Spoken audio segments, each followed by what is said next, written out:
où portes-tu cette tenue? Je venais d'arriver en bas, en costume-cravate, lorsque ma femme m'a posé la question. Nous sortons pour une soirée entre mecs, ai-je répondu. On se retrouve au Kit Kat Club. Le club des Kit Kat, a-t-elle demandé, un sourcil arqué. C'est un endroit de drague pour filles. Et alors? Ça changerait quoi si c'était le cas? En tant qu'homme marié, je n'ai pas l'intention de te tromper. C'est le frère de Mike qui en est propriétaire, et il nous offre des boissons avec une réduction. J'aimerais que tu n'y ailles pas, a-t-elle dit. J'ai déjà dit aux autres que j'étais partant. Je dois y aller. En sortant de la pièce, j'ai ajouté, ne m'attends pas. Je ne sais pas quand je rentrerai. En m'éloignant de la maison, je me suis remémoré notre discussion. Je ne suis pas certain que Cora s'en soit rendu compte, mais notre échange me rappelait étrangement une discussion que nous avions eue 6 semaines plus tôt. Ce soir-là, j'étais rentré du travail pour la surprendre en train de se préparer pour une soirée entre copines. La seule différence cette fois, c'est qu'elle n'avait pas mentionné de cocktail à prix réduit, et qu'elle était allée au Starlight Lounge plutôt qu'au Kit Kat Club. Depuis ce soir-là, elle sortait avec ses amis tous les jeudis, et mes objections n'avaient rien changé. Un jeudi soir particulier, je l'ai appelée pour lui dire que je rentrerais tard à cause du boulot. Elle m'a promis de laisser une pizza au micro-ondes. Après son départ, je me suis garé au bout de la rue. Je l'ai suivie en veillant à garder une distance d'1 bloc au moins. Je ne savais pas si elle pourrait me repérer, elle n'aurait pas regardé derrière elle si elle ne faisait rien de grave, non? Mais si elle tramait quelque chose, penserait-elle vraiment à s'inquiéter d'être suivie, en supposant que je sois trop stupide ou inconscient pour ça? Je ne savais pas si elle me trouvait naïf ou simplement inconscient. Peut-être qu'elle ne saisissait pas à quel point ses actes m'inquiétaient. Elle partait au travail en robe et talons, mais elle ne quitterait probablement pas son bureau pour aller se balader dans la ville comme ça, n'est-ce pas? Elle devait se changer pour paraître encore plus provocante une fois rentrée à la maison, du moins c'est ce que je pensais. Elle rejoignait, les filles, au salon pour ensuite rentrer de plus en plus tard. Dès son retour, la première chose qu'elle faisait était de prendre une douche. Avec l'interdiction de fumer dans les bars, la fumée de cigarette ne pouvait pas servir d'excuse. Elle s'est garée dans la rangée la plus éloignée du Starlight Lounge. Il y avait pourtant des places plus proches, ce qui m'a paru étrange. Je me suis garé loin de sa voiture, mais près assez pour la surveiller sans attirer son attention, à moins qu'elle ne me cherche intentionnellement. Je connaissais bien la disposition des lieux au Starlight Lounge et je voulais rester discret. Il n'y avait pas d'entrée directe, il me fallait donc improviser. J'ai découvert qui serait le chef cuisinier ce jeudi-là. Avec $100 en liquide et une promesse de discrétion, j'ai réussi à entrer par l'arrière-cuisine et à trouver un poste d'observation d'où j'avais vu sur le bar et la piste de danse. Je risquais d'attirer l'attention, mais je savais qu'avec une toque de chef et une blouse blanche, personne ne prêterait attention à moi. Lorsque j'ai atteint ma cachette, Cora était déjà là. Elle était coincée entre 2 tables, entourée de 4 hommes et 3 autres femmes. En y prenant place moi-même, je l'ai vu mettre fin à un baiser avec l'homme à sa droite. J'ai sorti mon téléphone et j'ai enclenché l'enregistrement. Pendant les 2 heures suivantes, j'ai vu Cora danser avec cet homme, l'embrasser et même le laisser la toucher de manière inappropriée. Finalement, le groupe s'est dispersé. Après avoir remercié le chef pour son aide, je suis retourné à ma voiture. 15 minutes plus tard, Cora et l'homme avec qui elle avait passé la plupart de la soirée se sont dirigés vers une voiture garée près de la sienne. De ma cachette, il était difficile de distinguer exactement ce qui se passait, mais j'en ai vu assez. Un test rapide des amygdales m'aurait révélé tout ce que j'avais besoin de savoir, mais pas sur la banquette arrière. De retour à la maison, je suis allé directement me coucher. Je faisais semblant de dormir lorsque Cora est rentrée, mais j'étais encore éveillé. Elle avait eu largement le temps de jouer son rôle selon l'horloge de chevet, il était 11h05, alors que je l'avais quittée sur le parking à 9h35. De plus, elle s'est douchée avant de se coucher. En se glissant dans le lit, elle a murmuré « Je t'aime », s'est pelotonnée contre moi et m'a déposé un baiser dans le cou. Allongé là, en attendant le sommeil, je me suis dit « Je suis sûr qu'il l'aime ».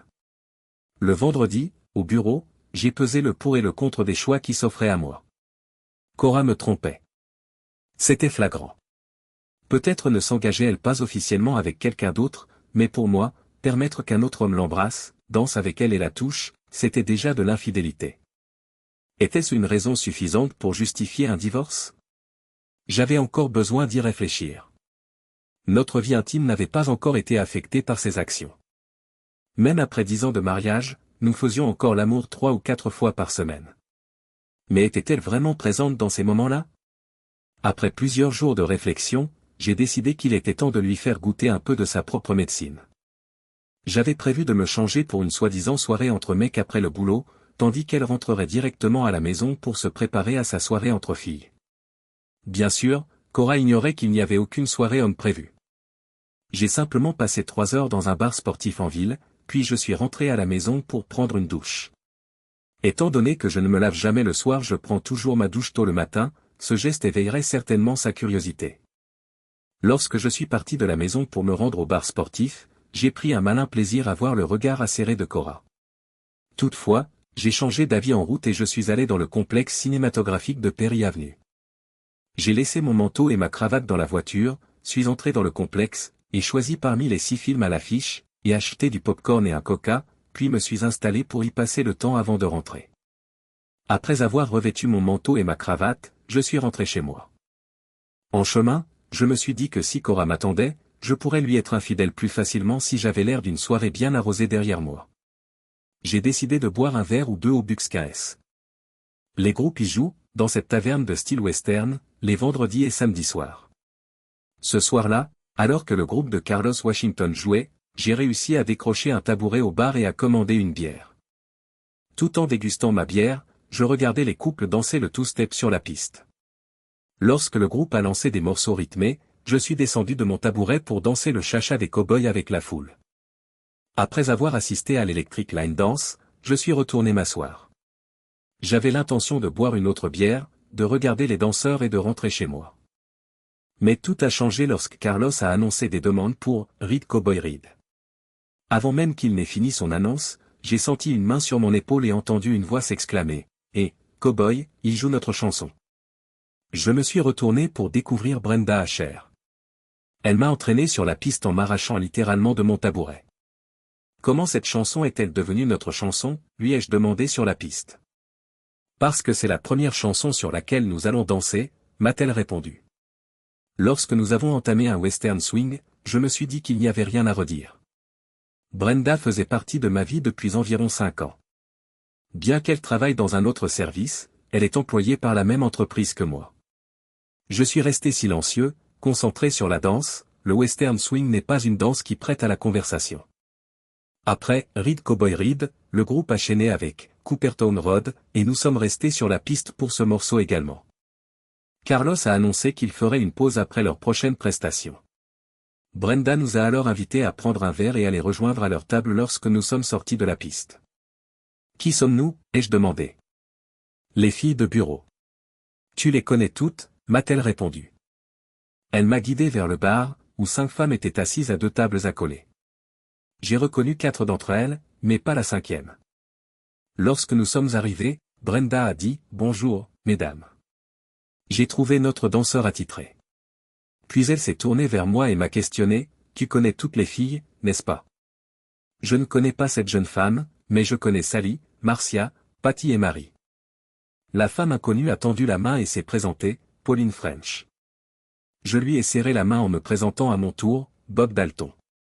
Et que vous amène ici un soir comme celui-ci, ai-je demandé en prenant place. Une soirée fille, a répondu Marcia. Pourquoi cette question?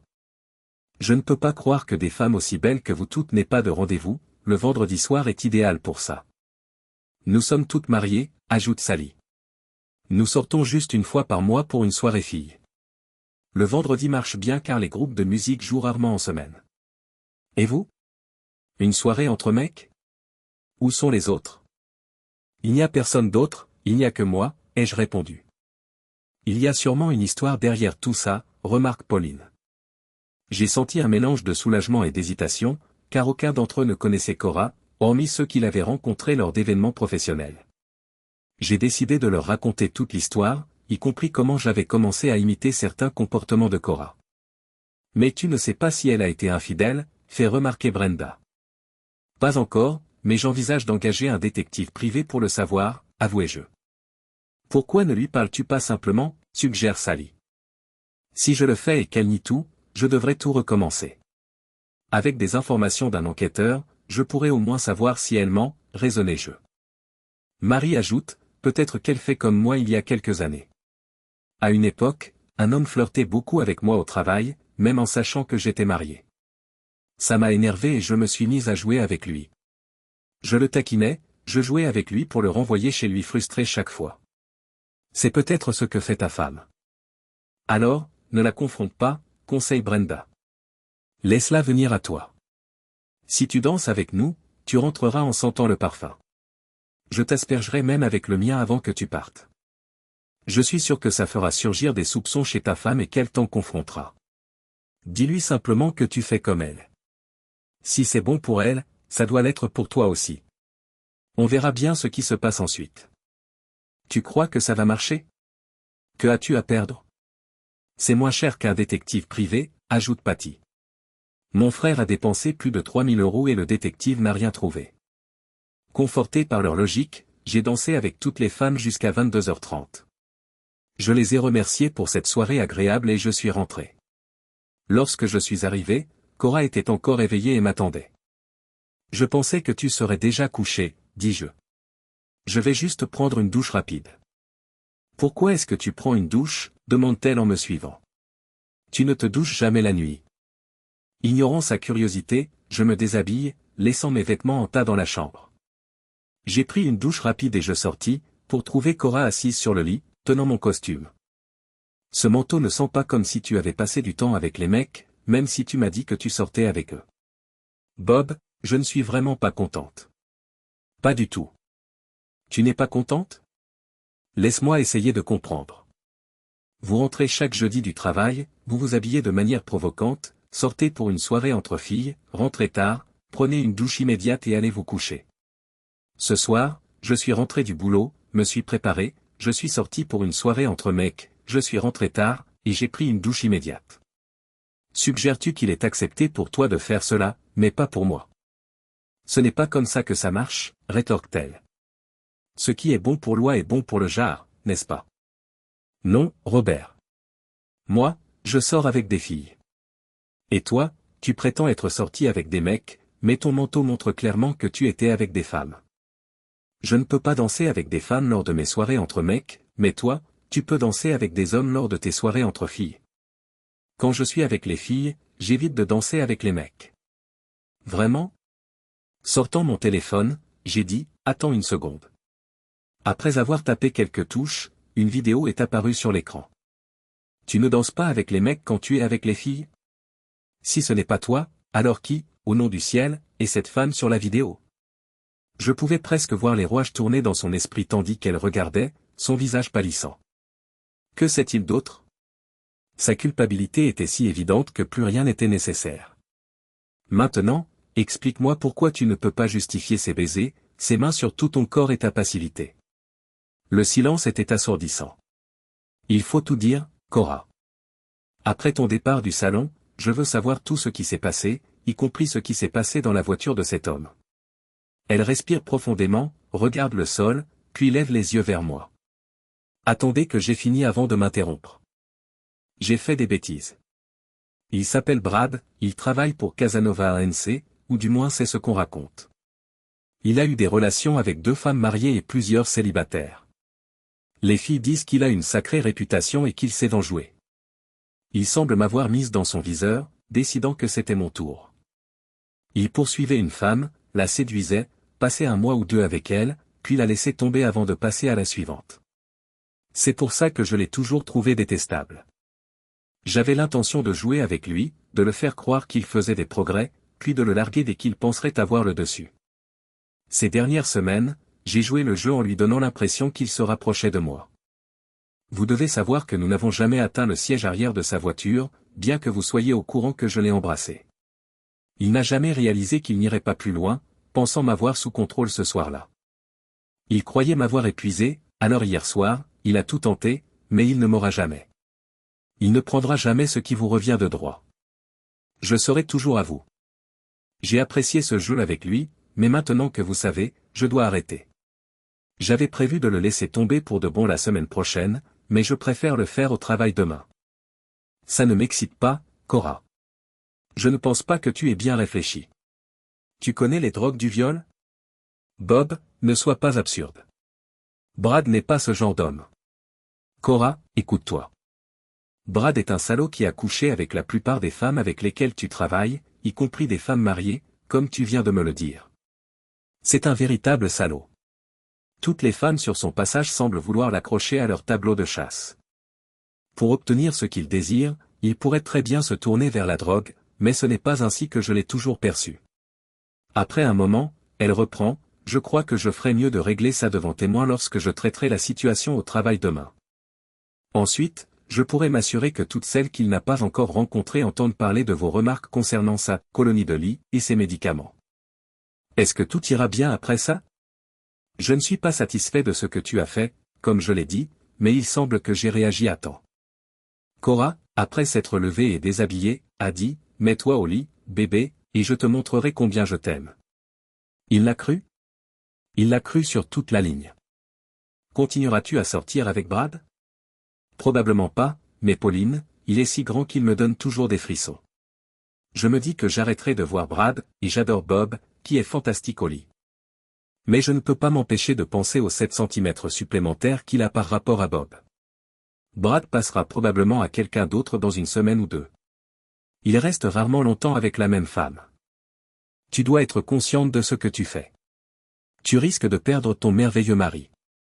Je te remercie d'avoir partagé la version de l'histoire que je lui ai racontée, et je te suis reconnaissante d'avoir été là lorsque je la lui ai racontée.